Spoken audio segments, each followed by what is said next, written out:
हम लोग जिस न्याय की लड़ाई लड़ रहे हैं उसके लिए एक न्यायमूर्ति से अच्छा विकल्प और क्या हो सकता है। लोहिया जी से हम बहुत कुछ सीखे, नेताजी के साथ भी बहुत कुछ सीखे। इस न्याय की लड़ाई में इनसे बेहतर विकल्प और क्या हो सकता है।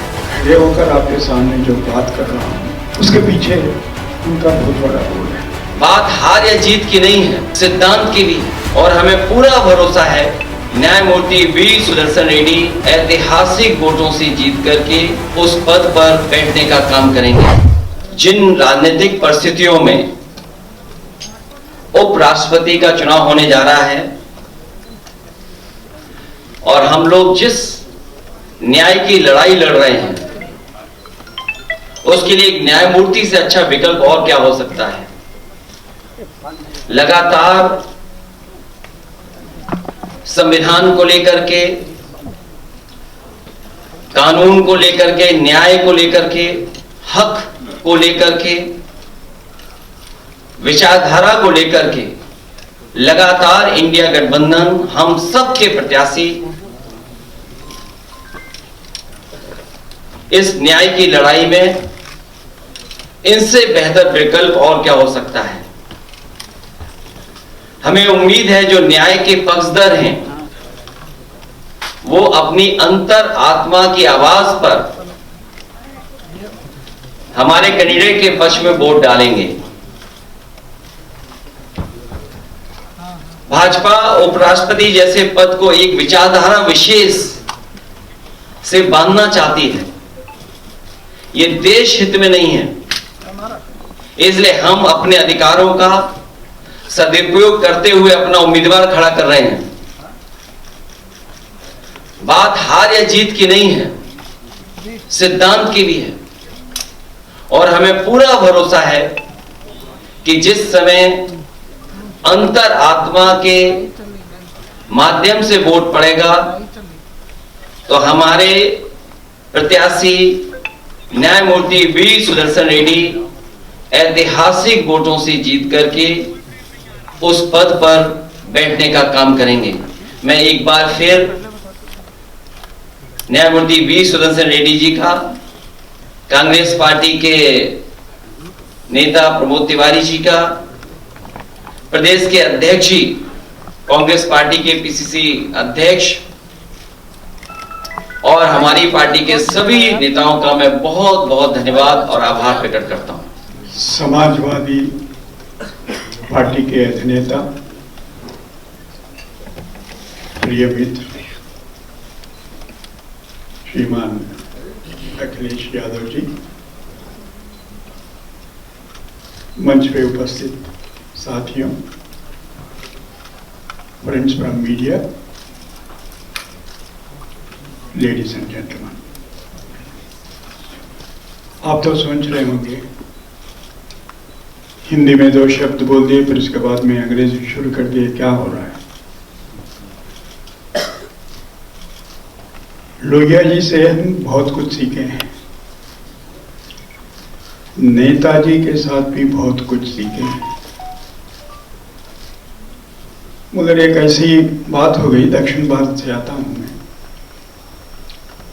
हिंदी में भाषण देने का सीख नहीं पाया, लेकिन हमेशा कोशिश करते रहता हूं। जब कभी आते हैं, उत्तर प्रदेश आते हैं या बिहार जाते हैं, हिमाचल प्रदेश आते हैं, थोड़ा बहुत बोलने के लिए कोशिश तो करते हैं और वो कोशिश तो जारी रहेगा। समाजवादी पार्टी के दफ्तर में और इस संदर्भ में दिल में तो बहुत ख्वाहिश है कि मैं आपसे हिंदी में बात करूं, लेकिन शायद हो नहीं पाएगा, कोशिश करते हैं।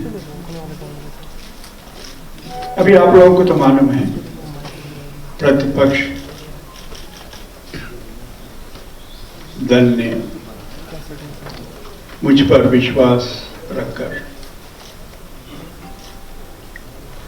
मुझे उम्मीदवार चुन लिए गए हैं और मैं इसके लिए बहुत बहुत आभारी हूं।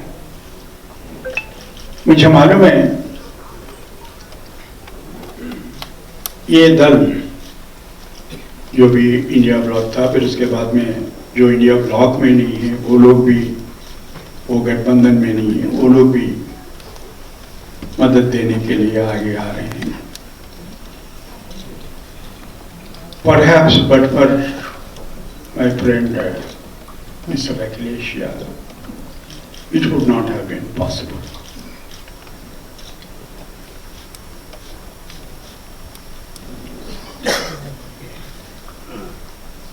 अभी दिल्ली में केजरीवाल जी से मिला था, परसों मैं चेन्नई में था, तिरु स्टालिन जी से मुलाकात हुई, फिर रोज पार्लियामेंट मेंबर्स से बातचीत होती रहती है और तकरीबन हर रोज आप लोगों से तो बातचीत होती रहती है, कभी अखबार से, कभी इलेक्ट्रॉनिक मीडिया से इंटरेक्शन तो होती रहती है। And I don't have to tell you why I'm here. I have come here to solicit the support of honorable members of the parliament from the state of Uttar Pradesh. I believe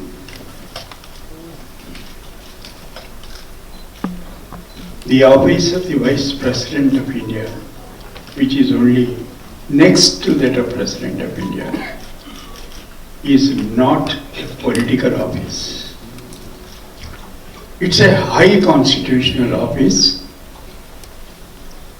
अभी श्रीमान अखिलेश जी बोलते हुए एक बात आपके सामने रखी भी है कि ये कोई पॉलिटिकल इशू नहीं है और हम लोगों को इससे अच्छा कैंडिडेट कहाँ मिलता था, इसलिए हम सब सर्वसम्मति से जस्टिस रेड्डी को आपके सामने खड़ा कर दिए, इतना तो बोल ही दिए। अब उनसे मैं समर्थन फिर आपके सामने पूछने की जरूरत नहीं है मुझे, क्योंकि मैं यहाँ पे आप खड़े होकर आपके सामने जो बात कर रहा हूं उसके पीछे उनका बहुत बड़ा रोल है। अभी कोई पॉलिटिकल इश्यूज पे बात नहीं करूंगा, इसलिए मैं आपको बोल रहा हूं कि ये पॉलिटिकल ऑफिस नहीं है। And my journey with this Constitution of India has begun in the year 1971 when I have entered the bar. और यहाँ पे लिखा हुआ है, preamble is staring at us. Those are the values for which I stood and assured the nation through you that I will continue to do so.